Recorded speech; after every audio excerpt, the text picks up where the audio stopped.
ஆயுத நிகழ்ச்சிக்கு உங்களை அன்போடு வரவேற்கின்றோம் நேயர்களே. இன்று நாடாளுமன்றத்தில் பிரதமர் மோடி தன்னுடைய பதிலுரையை வழங்கியிருக்கிறார். குடியரசுத் தலைவர் உரைக்கு நன்றி தெரிவிக்கும் தீர்மானத்தில் நேற்று எதிர்க்கட்சித் தலைவர் ராகுல் காந்தி பேசியிருந்தார். அதற்கு ஒரு நிறைய சர்ச்சைகள் அதில் எழுந்திருந்தது. இன்றைக்கு அவருடைய பேச்சில் சில பகுதிகள் நீக்கப்பட்டதுன்னு சொல்லி இன்னொரு சர்ச்சை எழுந்திருந்தது. பிரதமர் இந்த எதிர்க்கட்சித் தலைவர் எழுப்பிய அத்தனை விஷயங்களுக்கும் பதில் சொன்னாரா, சரியாக பதில் சொன்னாரா, எதிர்க்கட்சி தலைவர் உரை வென்றதா, பிரதமர் உரை வென்றதா அப்படிங்கிறது தான் ஒரு பெரிய விவாதமாக இருக்குது. நாமளும் விவாதிப்போம். இன்றைய நிகழ்ச்சியில் நம்மோடு இணையக்கூடிய விருந்தினர்கள் காங்கிரஸ் கட்சியின் சார்பில் திரு இனியன் ராபர்ட் அவர்கள் நம்மோடு இணைகின்றார். அரசியல் விமர்சகர் திரு TDS ரவிச்சந்திரன் மற்றும் திராவிட முன்னேற்ற கழகத்தின் சார்பில் திரு சரவணன் அவர்கள் இணைகின்றார். இன்னும் சற்று நேரத்தில் பாஜக பிரதிநிதியும் நம்மோடு இணைய இருக்கின்றார். திரு இனியன் ராபர்ட் அவர்கள்ட்ட தொடங்கலாம்னு நினைக்கிறேன். நீங்கள் கேட்டதுக்கெல்லாம் பிரதமர் 2 மணி நேரம் பதில் சொல்லியிருக்காரு. அந்த 2 மணி நேரமும் வேற ஒரே கூச்சல், ஸ்லோகனியரிங் எல்லாம் பண்ணிக்கிட்டே இருந்தாங்க எதிர்கட்சிகளும். பட் அவர் ஸ்பீச்சில் சாட்டிஸ்ஃபைடா இல்லை, அவர் பேச்சில் நாங்கள் திருப்தி அடையலைன்றது தான் உண்மையாக இருக்கிறது. எப்படி பார்க்குறோன்னா, நீங்கள் பொதுவாகவே தலைவர் ராகுல் காந்தியை பப்புன்னு சொன்னாங்க. இன்னும் சொல்ல போகணுன்னா அவரின் வயது கூட காங்கிரஸ் கட்சி தொகுதிகளை பெற முடியாதுன்னு சொன்னாங்க. ஆனால் இன்றைக்கு எதிர்கட்சி தலைவராக அவர் எதிர்த்தாப்பில் உட்காந்துருக்கிறாருன்றது அவங்களுக்கு ஒரு கோபத்தை ஏற்படுத்துதுன்னு நான் நினைக்கிறேன். 23 வருஷமா எதிர்கட்சியே பார்க்காத ஒருவர், தனக்குத்தானே பேசிக்கொண்ட ஒருவர், எதிர்த்தாப்புல யாருக்கூடயும் உட்காந்து பேசாத ஒருவர் இன்று எதிர்கட்சி தலைவராக ஒருவர் எதிர்ந்து நின்று பேசுகிறார் அப்படின்றது அவருக்கு ஏதோ ஒரு வகையில் அது ஒரு வெறுப்பை ஏற்படுத்துது. அதனுடைய விளைவாகத்தான் நான் பார்க்குறேன். என்னதான் பிஜேபி ஒரு அடிப்பட்ட பாம்பாக இருந்தாலும் தேர்தலுக்கு பிறகு நீங்கள் அவருடைய போக்கு மாறலைன்றது மட்டும் புரிந்து கொள்ள முடிகிறது. இப்போ நேற்று தலைவர் ராகுல் காந்தி பேசின பேச்சு மிகப்பெரிய ஒரு வெற்றியை பெற்றிருக்கிறது. இந்தியா முழுக்க கொண்டாடிய பேச்சாக இருக்கிறது. அது அவை குறிப்பில் நீக்கப்பட்டிருக்கிறது. இப்போ நான் என்ன கேட்கிறேன், இன்றைக்கு பிரதமர் பேசின சில வரிகளை நீக்குவாங்களான்னு கேட்கிறேன். என்ன சொல்லியிருக்காருன்னா, காங்கிரஸ் ஒரு ஒட்டுண்ணி, காங்கிரஸ் இஸ் a parasite சொல்லியிருக்காரு. அதை நீக்குவாங்களா? காங்கிரஸ் மாநிலங்களுக்கு இடையே குழப்பத்தை ஏற்படுத்துகிறதுன்னு சொல்லியிருக்காரு. அதை நீக்குவாங்களா? தென்னிந்தியாவில் போய் காங்கிரஸ் கட்சி வட இந்தியா குறித்து தவறாக பேசுகிறதுன்னு சொல்றாரு. அதை நீக்குவாங்களா?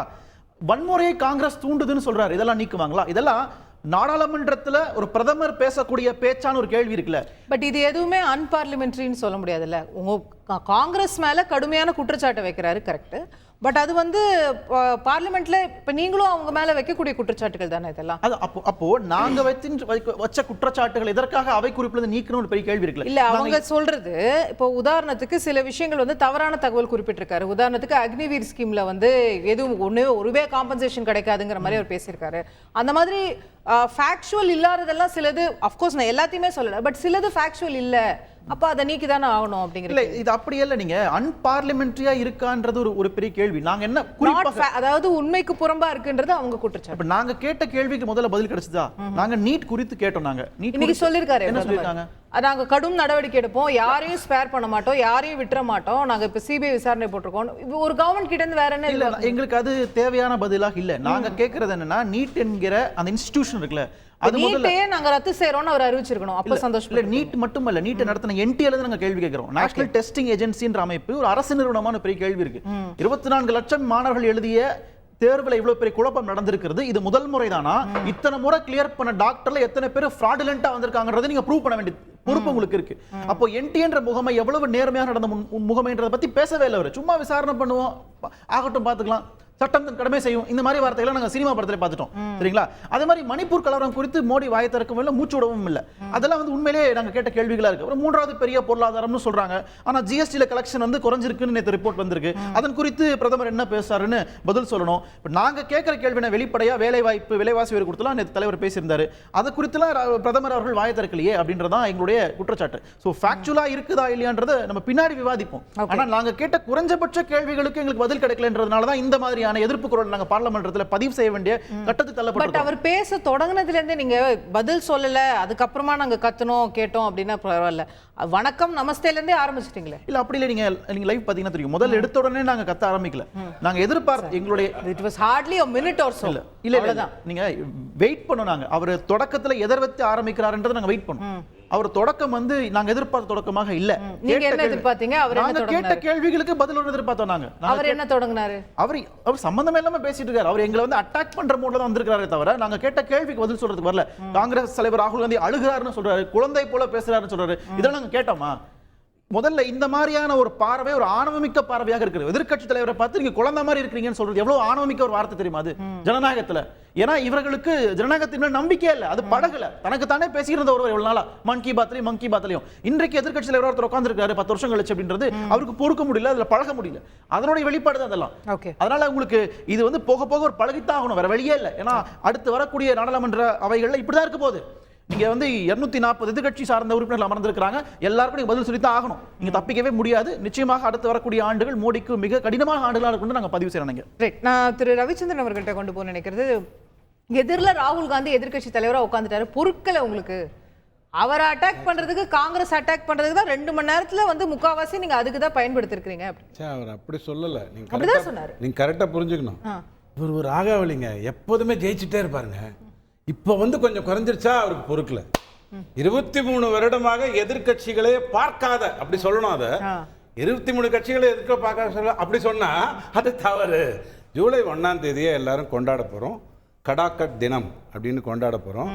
எல்லாரும் பாஸ்புக் ஓப்பன் பண்ணுவாங்க, 8500 வரலன்னு உடனே ஏப்ரல் 1ஆம் தேதி இங்கு ஊத்தின உடனே அப்படின்னுவாங்களே, அந்த மாதிரி எல்லாம் மூடிட்டு உட்காருவாங்கங்கிறத அவர் சொன்னார்.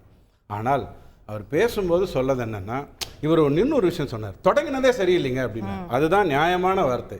அவர் தொடங்கினதே சரியில்லை.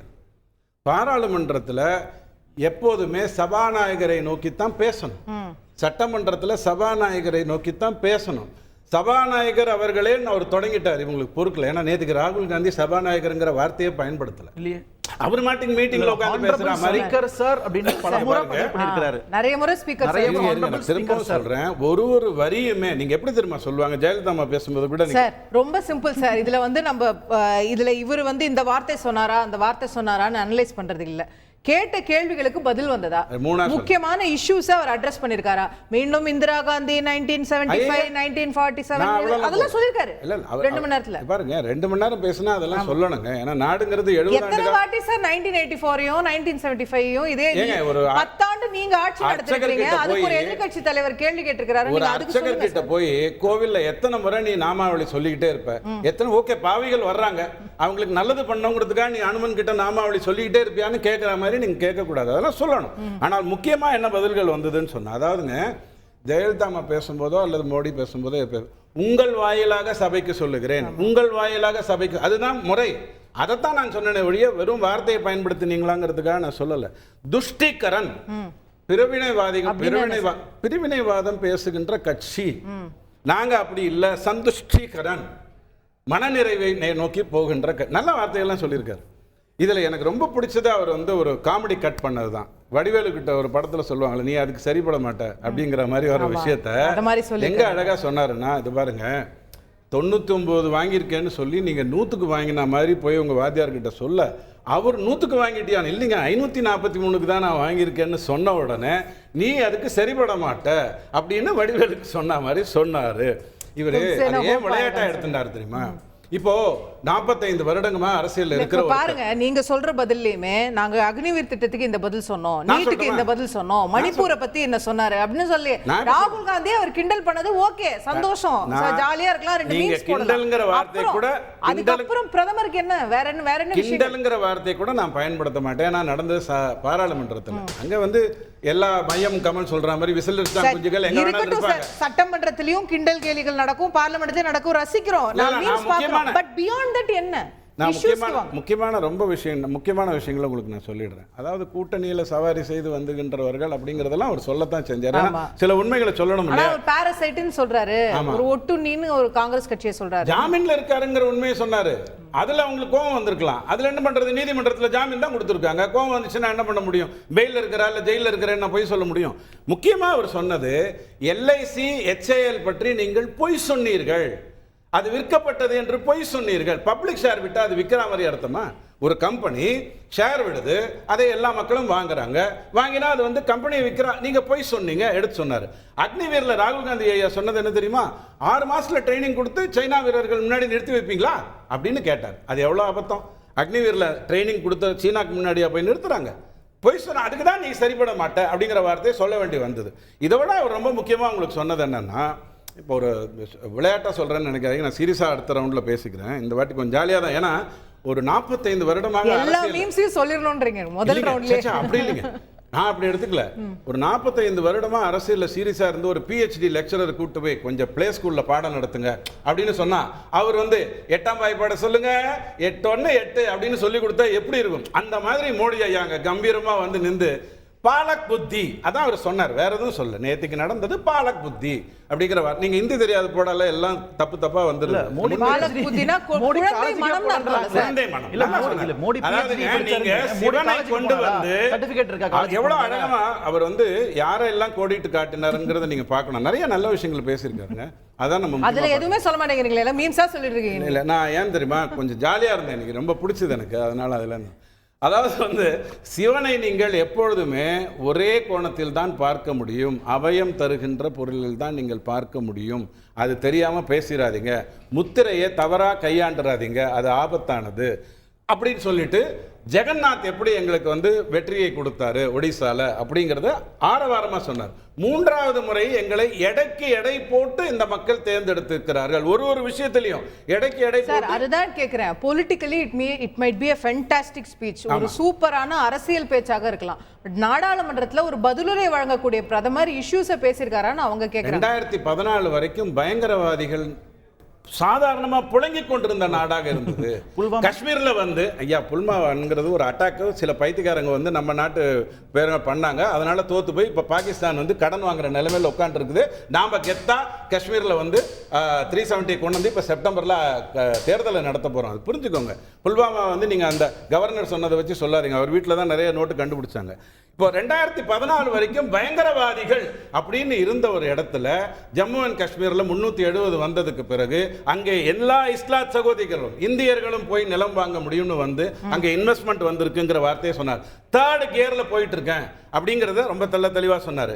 இதை விட முக்கியம் என்னன்னா மகாராஷ்டிராலையும் ஜார்க்கண்ட்லையும் ஹரியானாவிலையும் இதை விட அதிகமாக வாக்குகளை வாங்கி நாங்கள் ஜெயிப்போம் அப்படிங்கிறத உங்ககிட்ட சொல்லிட்டு தான் அந்த ஷோலை கதைக்கு வந்தார். ஷோலை கதைக்கு எதுக்கு வந்தாருன்னா அமிதாப் பச்சன் வந்து தர்மேந்திராவுக்கு பொண்ணு கேட்கறதுக்காக போவார். போகும்போது அந்த ஒரு வயசான அம்மா உட்காந்துருப்பாங்க.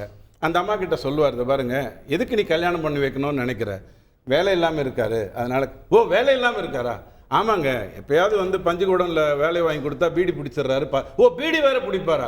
எங்க எப்போ பார்த்தாலும் பீடி பிடிக்க மாட்டாருங்க, அவர் எப்போ வந்து தண்ணி அடிக்கலையோ அந்த டைம். ஓ தண்ணி வேற. இந்த மாதிரி என்ன ஆயிடுச்சுன்னா இதே மாதிரி ஒரு டயலாக் தமிழ் சினிமாலையும் பாருங்க. இது 40 வருஷத்துக்கு முன்னாடி வந்ததுங்க. நீங்க ஒரிஜினல் பேசணும். அதே மாதிரி என்ன சொன்னாரு, 14 இடத்துல முட்டை வாங்கியிருக்கேங்க. ஓ 14 இடத்துல முட்டையா? அதுக்கப்புறம் 13 இடத்துல வாக்கு சதவீதம் குறைஞ்சு போச்சுங்க. ஆனாலும் நாங்க தான் ஜெயிச்சோம். ஒரே வரியில சொல்லட்டுமா, அவர் ஒரு ஆளா நின்று 240 வாங்கிட்டாருங்க. நாங்க 23 பேர் சேர்ந்து 232 வாங்கினோங்க. இப்படி சொல்லாதீங்க, நீங்க சொல்ல வேண்டியதே வேற. மௌசி கிட்ட நீங்க சொல்லணும்னா சீரியஸா சொல்லணும், நாங்கள் தோர்த்து விட்டோம், இதை விட நல்ல நிலைமைக்கு வருவோம், தேச நிலையை பேண வேண்டும் அவர் தான் கோரிக்கை எடுத்தார். அந்த எல்லாம் நீங்க யோசிச்சுட்டு பேசணும். கேட்போம். நான் திரு சரவணன் அவர்கள்ட்ட கொண்டு போக நினைக்கிறேன். எதிர்கட்சிகள் இன்னும் தோல்வியே ஒத்துக்கல அப்படிங்கிறார் பிரதமர். அதான் திரு ரவிச்சந்திரனும் சுட்டி காட்டுறாரு. நீங்க முதல்ல எலெக்ஷன்ல தோத்துட்டீங்கன்னு ஒத்துக்கோங்க, ஜெயிச்ச மாதிரி உட்கார்ந்து பேசிட்டு இருக்கீங்க அப்படிங்கிறார்.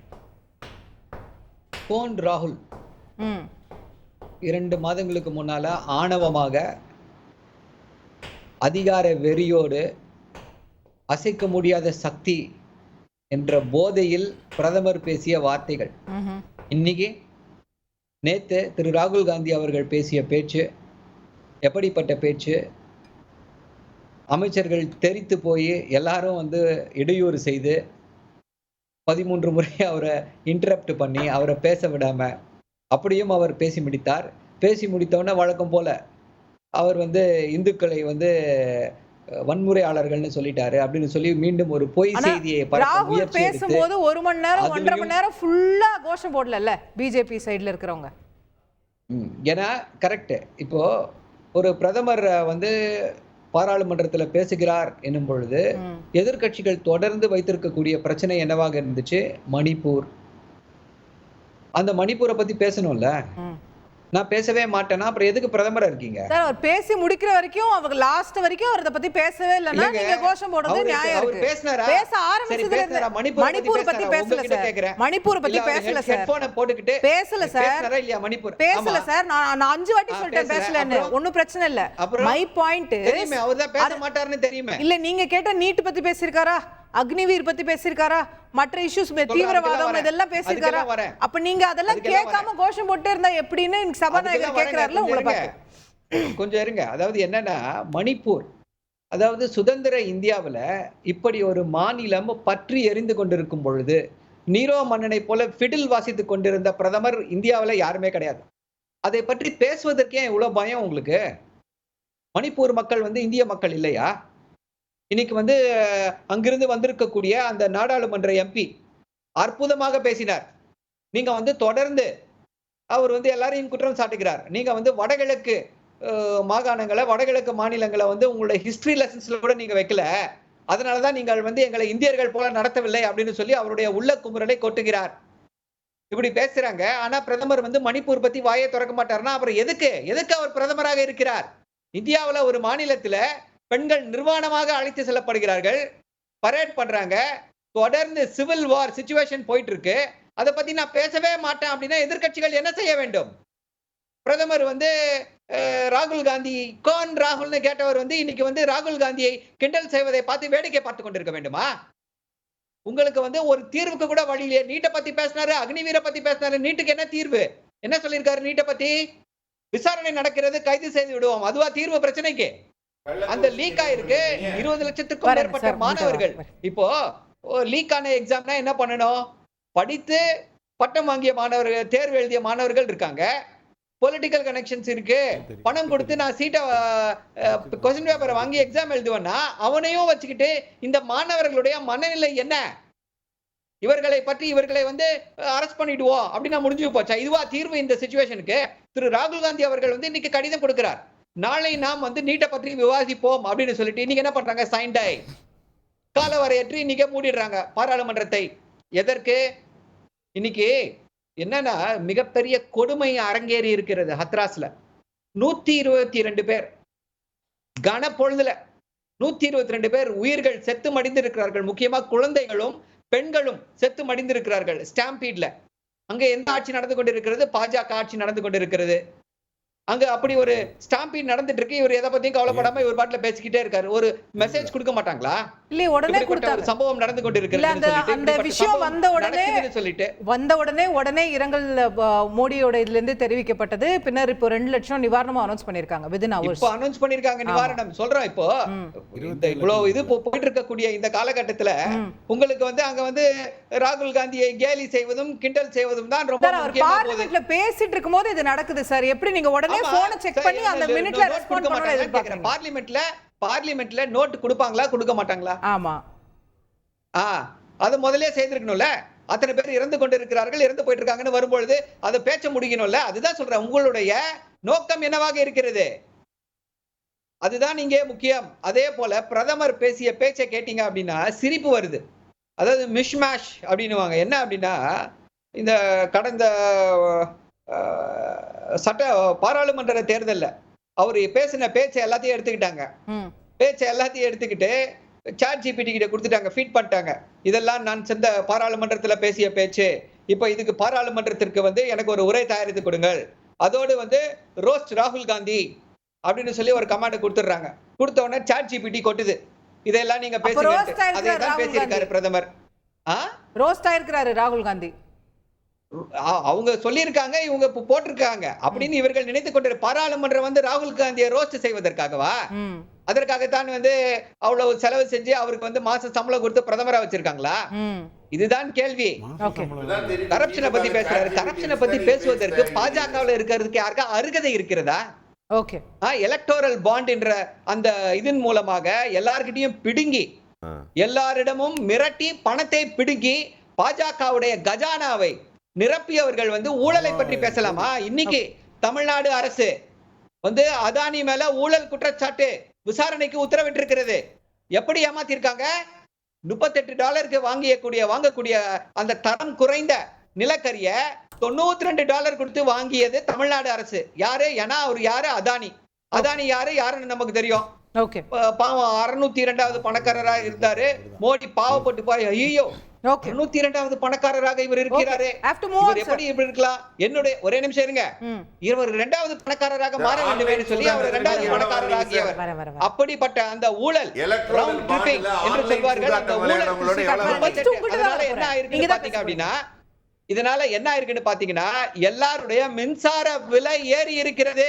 காரணம் அதானியுடைய ஊழல், பாஜகவுடைய நண்பன் அதானியுடைய ஊழல்னால எல்லாரும், நீங்களும் நானும் கரண்ட் பில் ஏறிச்சு சார், அதுக்கு அதானி காரணம் சொல்றீங்க. அதுதான் சொல்றேன், காரணம் இருக்கலாம், சொல்ல முடியாது. தமிழ்நாட்டை பொறுத்தவரை ஏற்றிய கரண்ட் பில்லுக்கு அதானி காரணம். Maybe we'll have to investigate. ஏன் சொல்றேன்னு கேளுங்க. டான்ஜெட்கோவ லாஸ்ல தள்ளனது எதுன்னு பாத்தீங்கன்னா அதிமுக அரசு. முக்கியமான காரணம் என்ன? Power purchase agreements. இப்படி கம்மியான நிலக்கரி எல்லாம் வந்து ஜாஸ்தியான விலை கொடுத்து வாங்கியதுதான் முக்கியமான காரணம். கேப்போ பார்லிமெண்ட்ல ஆரம்பிச்சு இப்ப நம்ம ஊரு கரண்ட் பில்ல வந்து நின்றுக்கோம். நான் திரு ஸ்ரீகாந்த் அவர்கள்ட்ட கொண்டு போக நினைக்கிறது, எதிர்க்கட்சிகளை தாக்குவதற்கு தான் பாராளுமன்றமா, இஷ்யூஸ் பேச மாட்டீங்களா அப்படின்றத அவருடைய கேள்வி. ராகுல ரோஸ்ட் பண்றதுக்கு ஒரு ஸ்பீச்சா அப்படின்னு கேட்கிறேன். அதாவது இந்த ஸ்பீச் வந்து 2 கூறுகளாக எடுத்துக்கொள்ள வேண்டும். இந்த பிரதமர் பேச்சு வந்து 2 மணி நேர பேச்சுல அதிக நேரம் ராகுலே அவர் வந்து கண்டிப்பா ரோஸ்ட் பண்ணாரு. அது கொஞ்சம் சென்சிபிளா யோசிக்கிறவங்களுக்கு புரியும். எப்படிலாம் அவர் கிண்டல் பண்ணாரு, நாசூக்கா வாழைப்பழத்துல ஊசி ஏத்துற மாதிரிங்கிற மாதிரி ரொம்ப அழகா பண்ணாரு. கண்ணியம் குறையாமல் அதே நேரத்துல வந்து ஒரு நிறையவே சொன்னாரு.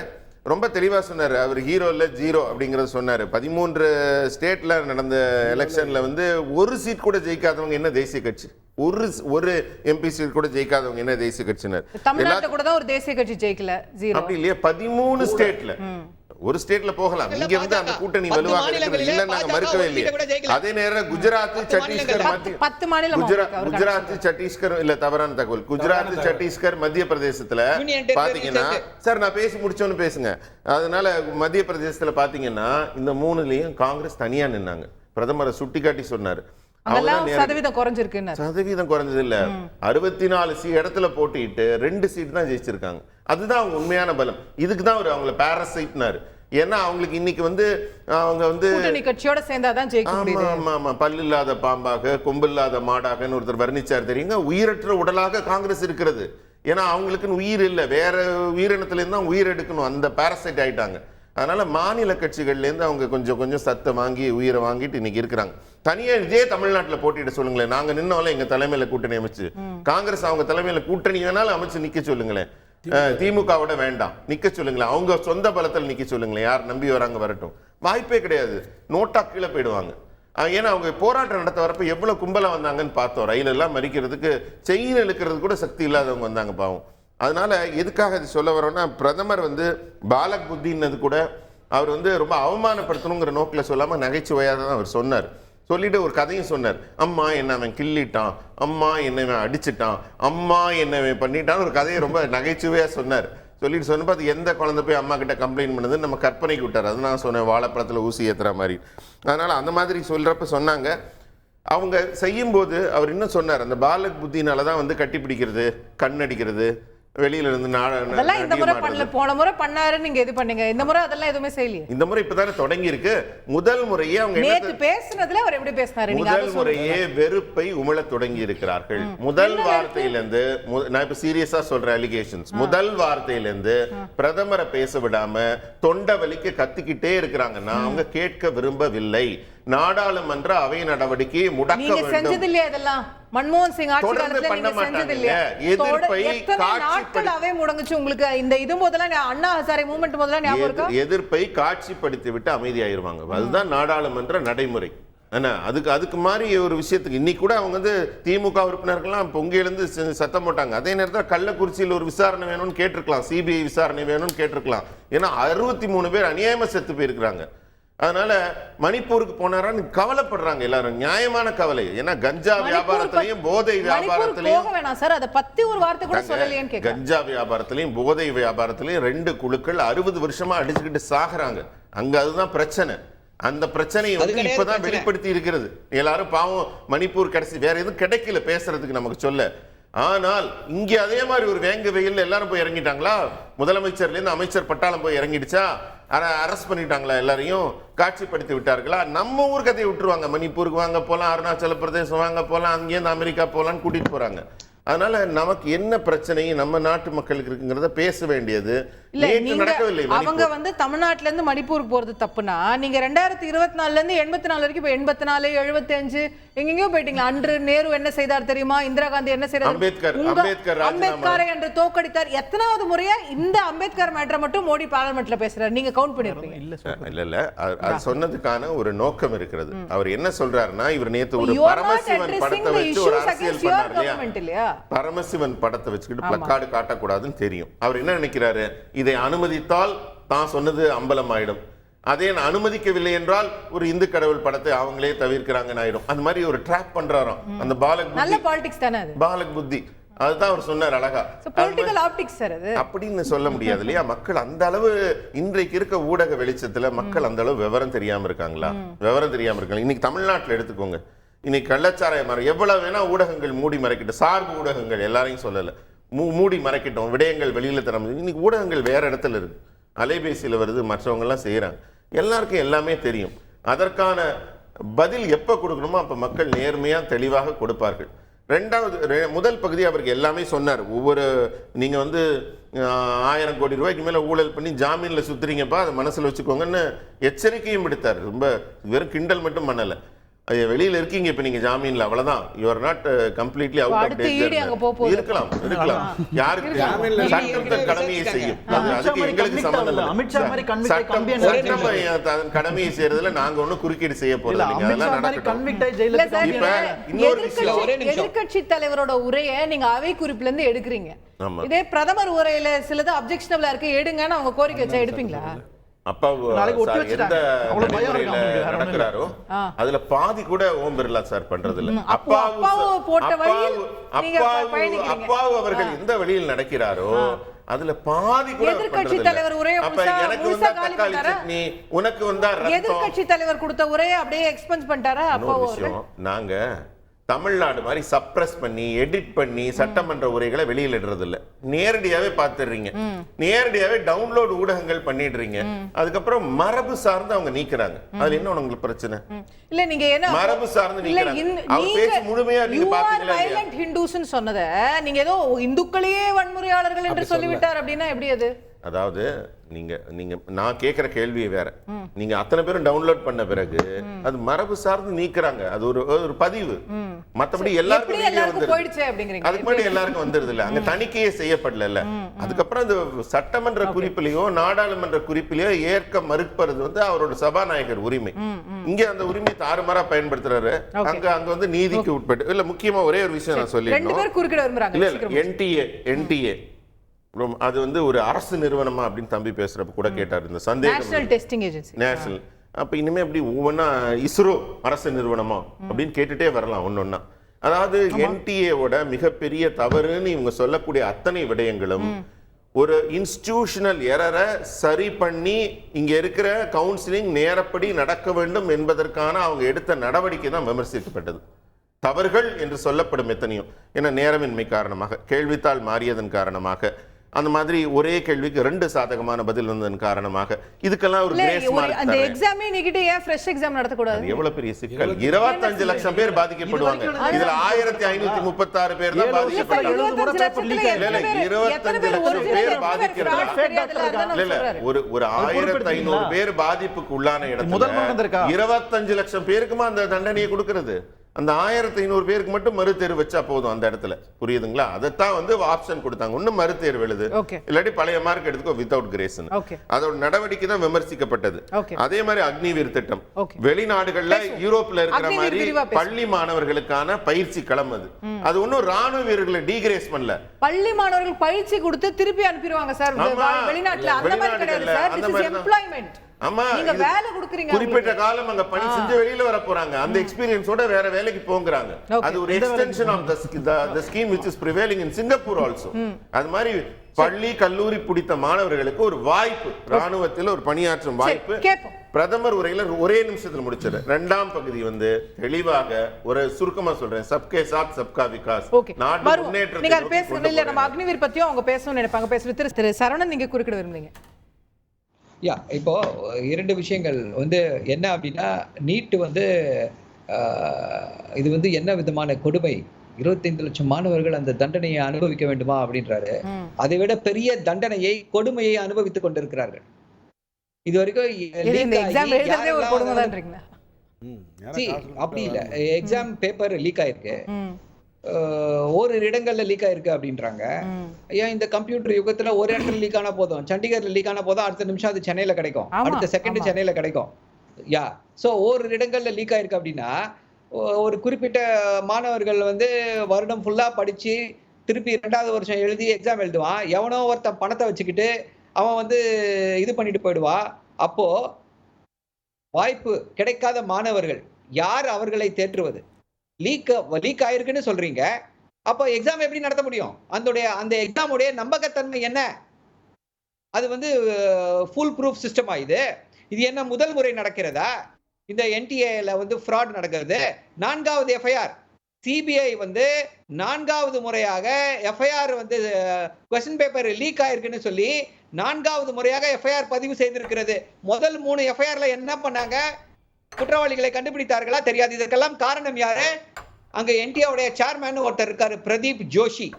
யார் அவருன்னு பாத்தீங்கன்னா ஆர்எஸ்எஸ் காரர். அந்த ஆர்எஸ்எஸ் காரர் தான் வந்து மத்திய பிரதேசல இருக்காரு. மத்திய பிரதேசல இருக்கும் பொழுது வியாபாம் ஸ்கேம் நடக்குது. அது ஒரு பெரிய தகுதின்னு நினைச்சு அவரை வந்து இங்க என்டிஏக்கு போட்டிருக்காங்க.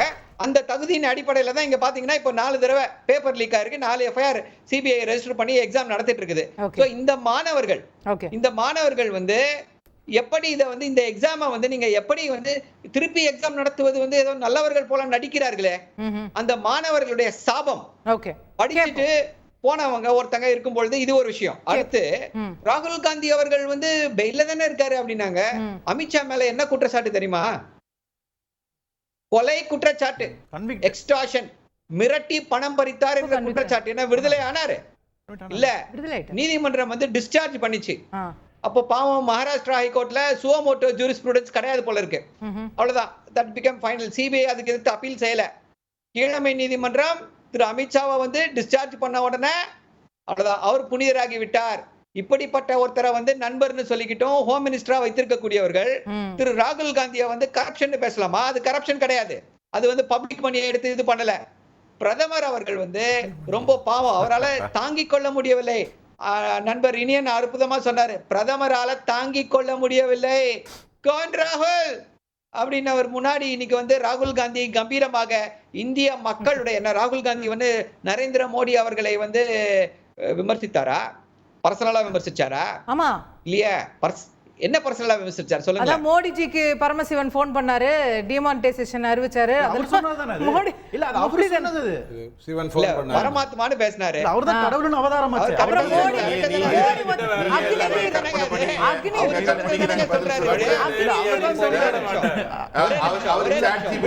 நீங்க பரமசிவன் கற்பனை பண்ணாரு, நீங்க உங்க அந்த காலத்து சாட் ஜிபிடி போல தெரியல. இல்ல ஒரே நிமிஷம் நான் முடிச்சிடுறேன். தினத்தந்தி டிபேட் அமைஞ்சிர வேண்டாம். அண்ணன் ஆ ராசா அவர்கள் வந்து முக்கியமான கருத்துக்களை வந்து அங்கேயும் அதுலயும் முன்வைத்திருக்கிறார். அதற்கு யாராவது பதில் சொன்னார்களா? நீட் மோசடி பத்தி பேசினாரு.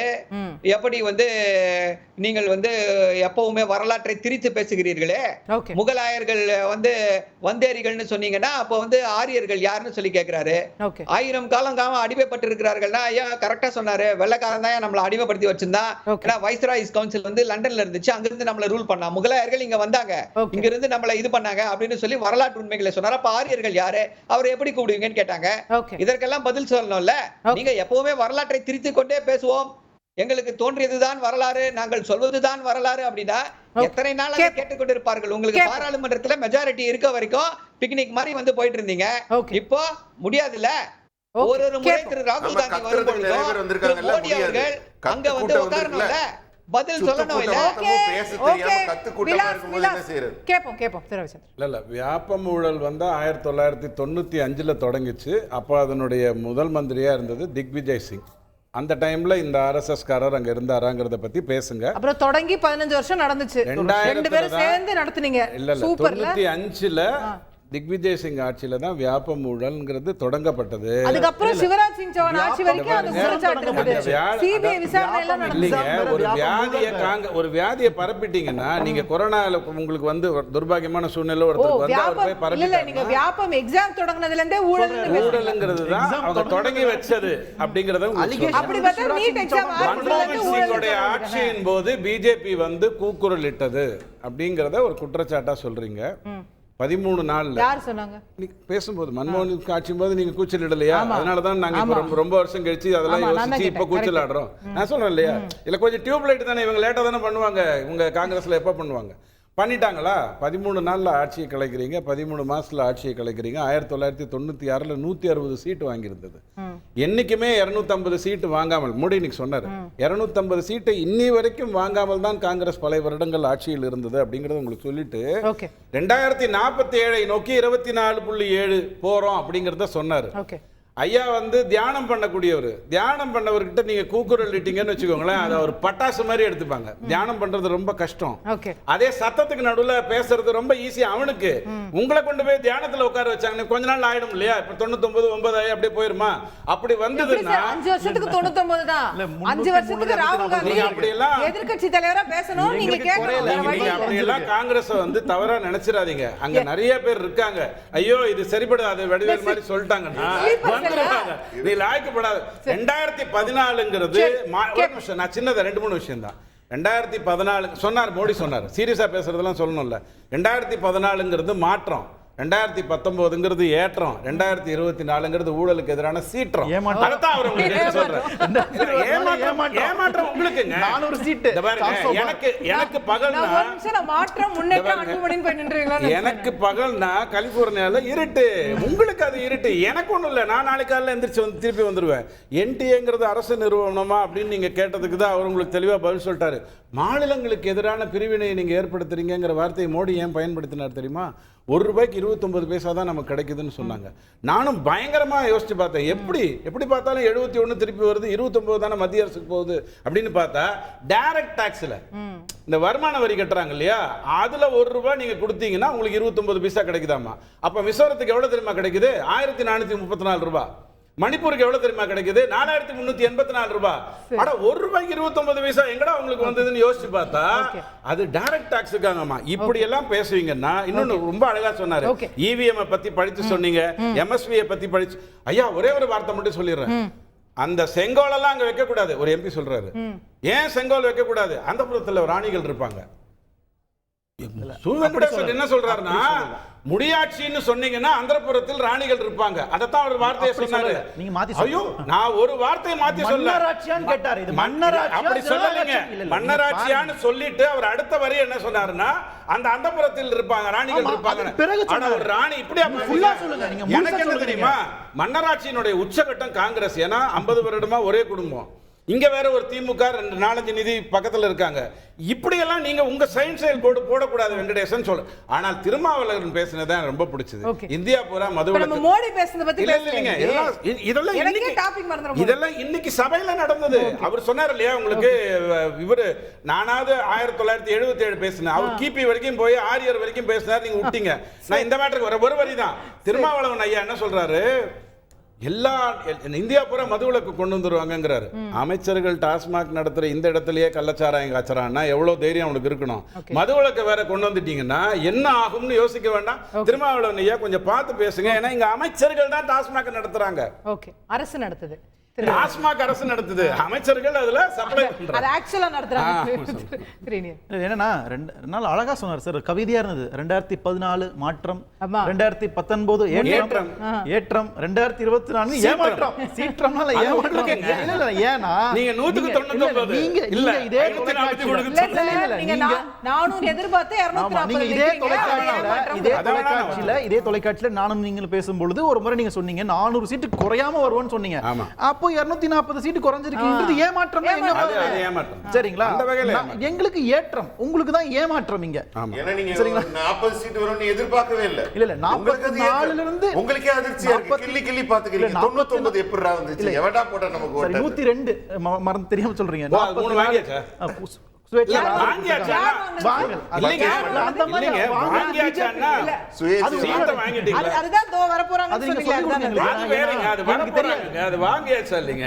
இது வாங்கியாச்சா? ஓ, இது வாங்குற கணக்கு தனி, வரப்போற கணக்கு தனி. ஆனா எனக்கு ரொம்ப வாங்குற கணக்கு பிஜேபிக்கு ரொம்ப நல்லா தெரியும். அந்த எக்ஸ்பீரியன்ஸ்ல ஷேர் பண்றேன்னு வச்சுக்கோங்களேன். Correct. ரெண்டாவது வந்து மோடி வந்து PhD படிச்சவர், ராகுல் காந்தி பிளே ஸ்கூல்ல. எனக்கு ரொம்ப நாளா டவுட் என்ன, மோடி என்னதான் படிச்சாருன்னு கொஞ்சம் வெளிப்படையா சொல்லுங்களேன். படிப்பா. ஏன்னா, இல்ல அதான் இந்த சொல்லுவாங்க 45 வருட அரசியல். இல்ல மலைக்கு கூட ஸ்கூல் நீங்க ராகுல் காந்தி என்ன மதம், கல்யாணம் ஆனவரா இல்ல, நான் ஆகலையா, முடிச்சிடுறேன். கேர்ள் ஃப்ரெண்ட் இருக்கா இல்லையா, எங்க காணா போறாரு? இது கல்யாணம் ஆனதுனால உங்களுக்கு இந்த டவுட்லாம் எங்க இல்ல இருக்கு? இல்ல இல்ல இது இல்ல அவர் மர்மத்தின் உச்சமா இருக்காரு. எங்க காணா போறாருன்னு தெரியாம காணா போறாரு. செக்யூரிட்டி இல்லாம நாட்டை விட்டே ஓடி போயிடுறாரு. நல்லது நடக்கிறப்ப போலீஸ் சர்டிபிகேட் கொடுத்து நான் BA பொலிட்டிக்கல் சயின்ஸ் படிச்சேன்னு ஒரு பிரதமர் வேட்பாளர் நாமினேஷன்ல ஃபைல் பண்றாரு. அந்த அளவுக்கு ஒரு மிகவும் நேர்மையான ஒருவராக இருக்கிறார். கல்யாணம் ஆனதை மறைச்சவர் மிக நேர்மையான ஒருவர். சொந்த பொண்டாட்டியை மறைச்சவர் மிக நேர்மையானவர். ராகுல் காந்தி தன்னுடைய சைனீஸ் கேர்ள் ஃப்ரெண்ட மறைக்கிறாரு. இந்து தர்மத்துல பிரம்மச்சாரின்னு சொன்னா அர்த்தம் வேற. ஏன் சொல்றேன்னா நீங்க பொண்டாட்டியை பத்தி பேசுற நம்ம சொல்லிதானே நல்லவர் நேர்மையானவர்னு சொல்றீங்களா? அதுக்கு தான் பதில் சொல்றேன். நாகரிகமா போல வேண்டாம், வேற விஷயங்களுக்கு போல. இஷ்யூஸ் பேசுறோம். ரெண்டாவது ஊழல் குறித்து நீங்க பிரதமர் பேசியிருக்கிறார். நாங்க என்ன கேட்கிறோம், ஊழல் குறித்து பேச உங்களுக்கு முதல்ல தகுதி இருக்கா நான் கேட்கிறேன். இன்னைக்கு வரைக்கும் பாருங்க, டெல்லி விமான நிலையம் அவசரமாக திறக்கப்பட்டது நிலைமையில இருக்கு. ராஜ்கோட் விமான நிலையம், அட்டல் பாலம், இதெல்லாம் வந்து ஊழலினுடைய வெளிப்பாடாக தான் நாங்க பார்க்கிறோம். அதில் உங்களுக்கு ஊழலை பத்தி பேசுறதுக்கு எந்த தகுதியுமே கிடையாது. நான் திருப்பி சொல்றேன், இந்த குழந்தை மாதிரி பேசுறது, நான் கடவுள் இப்படின்னு பேசுறவங்க கொஞ்சம் தயவு செஞ்சு நல்ல மருத்துவர் அணுகுவது நல்லதாக நாங்க பார்க்கிறோம். ஏன்னா தனக்குத்தானே பேசிக்கொள்பவர், நான் கடவுளோட பேசிக் கொண்டிருக்கிறேன் என்று சொன்னவர், நான் தான் கடவுளின் பிறவின்னு சொல்றவங்க, இவங்கெல்லாம் ஒரு நல்ல மருத்துவரை அணுகி அதன் மூலமாக ட்ரீட்மெண்ட் எடுக்கிறது நாட்டுக்கு நல்லது. அவர் என்ன சொல்றாரு, பிரதமர் இன்னைக்கு என்ன சொல்றாருன்னா, காங்கிரஸ் முதல்ல வந்து தோத்துட்டோம்னு ஒத்துக்கிட்டாதான் நீங்க வளருவீங்க. நாங்க ஏதோ ஜெயிச்சிட்டோம்னு நீங்க இது பண்ணிட்டு இருந்தீங்கன்னா ஃபர்ஸ்ட் அக்செப்ட் இட். நீங்க எத்தனை மாநிலத்தை கீழே போயிருக்கீங்க, இன்னும் உங்களால 3வது முறை ஆட்சி அமைக்க முடியல.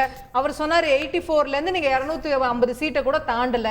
அப்போ உங்களோட இஷ்யூஸ் நீங்க அக்செப்ட் பண்ணிக்காம நீங்க இது பண்றீங்க. இல்ல, நீங்க இது ஒரு பெரிய ஒரு எவல்யூஷன் ப்ராசஸ். இது 2014க்கு பிறகு காங்கிரசினுடைய முகம் வேற.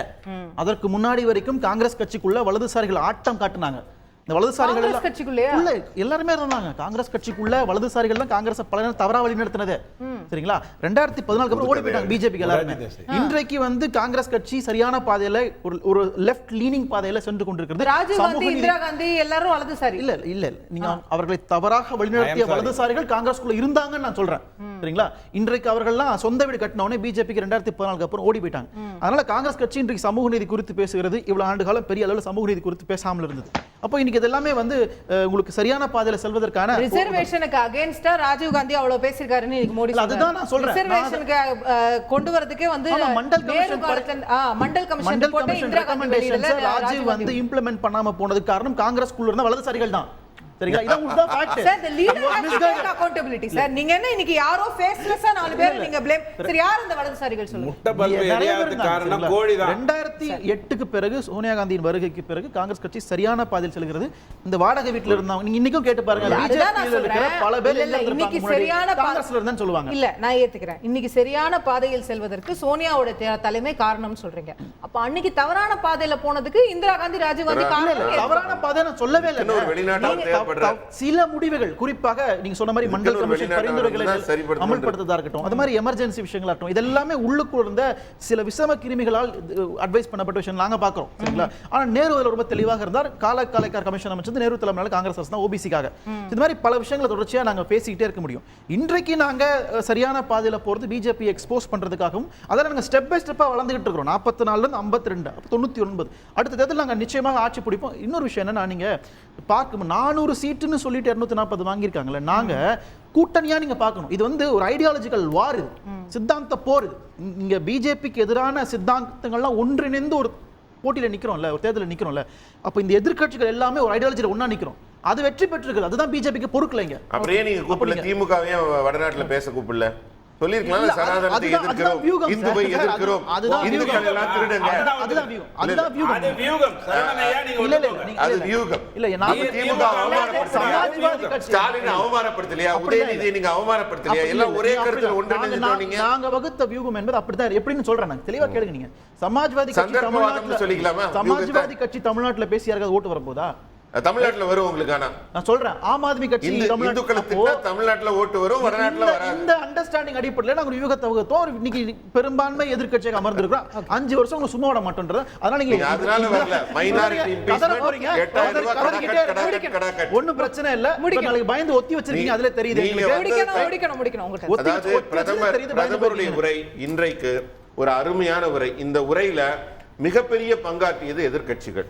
எதிர்க்கட்சிகள் எவ்வளவு வெறுப்புணர்வோடு செயல்படுகிறார்கள், ஆக்கப்பூர்வமான சிந்தனை இல்லாம அவங்க செயல்படுகிறார்கள். முதல் வார்த்தையிலேருந்து தவக்கலை மாதிரி கத்திக்கிட்டே இருக்காங்க. we want justice. எதுக்காக கத்துறாங்கன்னு சொல்லவும் மாட்டேங்கிறாங்க. கள்ளக்குறிச்சியில் 63 பேர் அநியாயமா செத்து போயிட்டாங்களே, அதுக்கு we want justice அப்படின்னு நம்ம யோசிக்கணும். மணிப்பூர் அது மாதிரி நம்ம யோசிக்கணும். அந்த மாதிரி என்ன இருக்கு, வேங்கை வயல்ல மலம் கலக்குறாங்களே, இந்த மாதிரி இவங்களை இதுக்காக we want justice. தமிழர்கள் தான் கத்துறாங்க, தமிழ் எம்பிக்கள். ஒருவேளை நாடாளுமன்றத்தில் குரல் எழுப்புறாங்க திமுக எம்பிக்கள், நினைச்சுக்க வேண்டியதுதான் நம்ம. அதனால விடாம சத்தம் போட்டுட்டே இருக்காங்க. 2 மணி நேரம் விடாம சத்தம் போட்டுட்டே இருக்காங்க. இதுதான் மிகப்பெரிய செய்தி. இன்னைக்கு பிரதமர் உரையிலேயே மக்களுக்கு தெரிவிக்கப்பட்ட செய்தி, அடுத்த 5 வருஷம் இந்த கூட்டம் ஒலி எழுப்பிக் கொண்டே இருக்கும், வேலை செய்யாது. ஒரு நாள் முன்னாடியே நீங்க தள்ளி வச்சிட்டீங்கிறார்.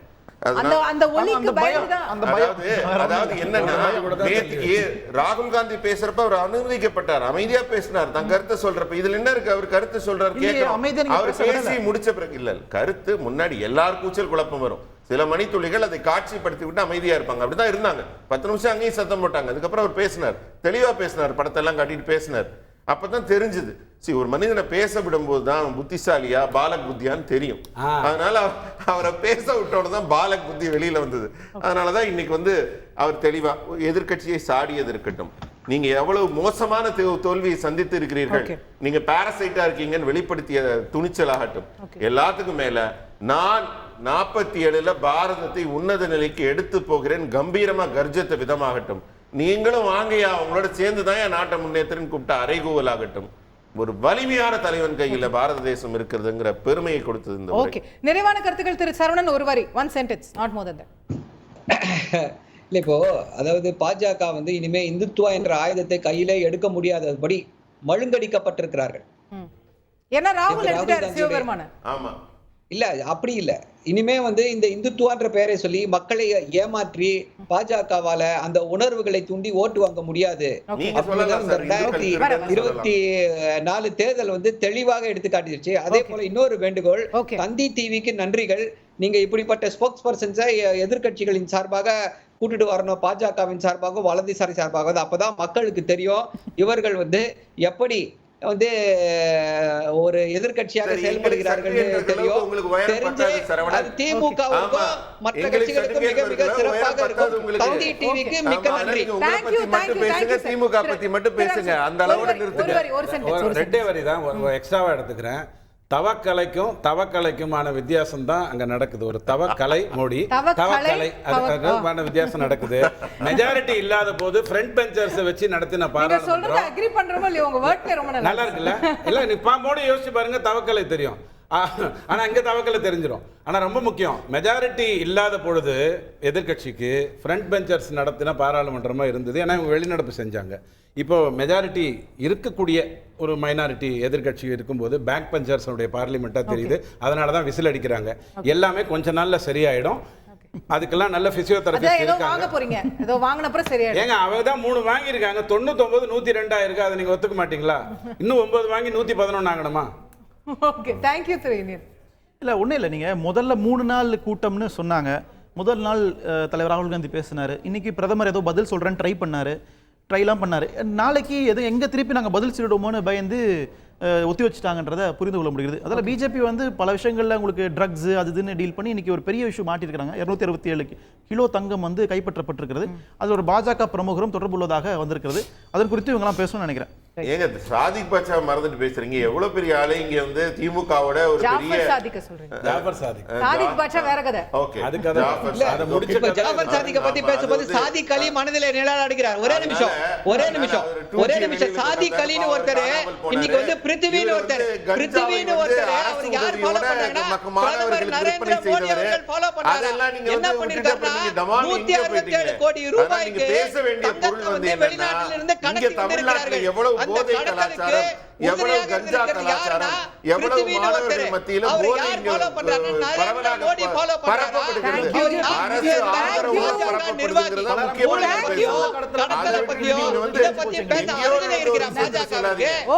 எல்லா சட்டவிரோத நடவடிக்கைகளையும் பாஜக ஈடுபட்டு கொண்டே இருக்கிறது.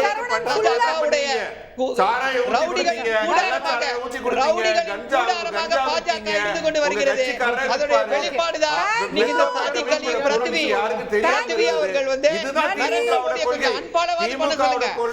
இப்படிப்பட்ட சமூக விரோதிகளை திரு நரேந்திர மோடி அவர்கள் ஃபாலோ செய்யறதாலதான் இவர்களுக்கு மிகப்பெரிய தைரியம் வருது.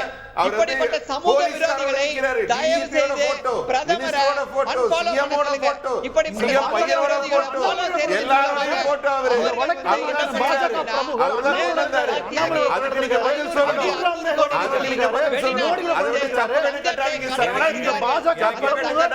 எனக்கு இவர் சொன்னது ரொம்ப பிடிச்சது. ஒரே 10 செகண்ட் நகைச்சுவை மிஸ் பண்ண கூடாது. நீங்க அவர் சிஎம்மோட நிக்கிறாரு சொன்னீங்க. இவர் அண்ணாமலையோட நிக்கிறாரு.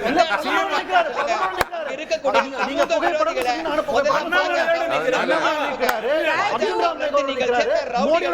இவங்க எல்லாத்தையும் எதிர்க்கலாம் சொல்றீங்க. ஆனா ஆன்லைன் நிறைய பணம் கொடுக்குறாங்க உங்களுக்கு எலக்ட்ரோல் பாண்ட்ல.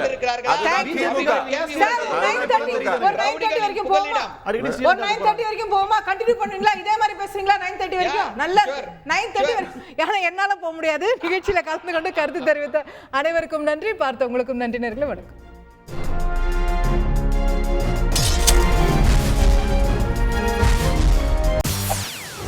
செய்திகளை உடனுக்குடன் தெரிந்து கொள்ள உடனே சப்ஸ்கிரைப் பண்ணுங்க.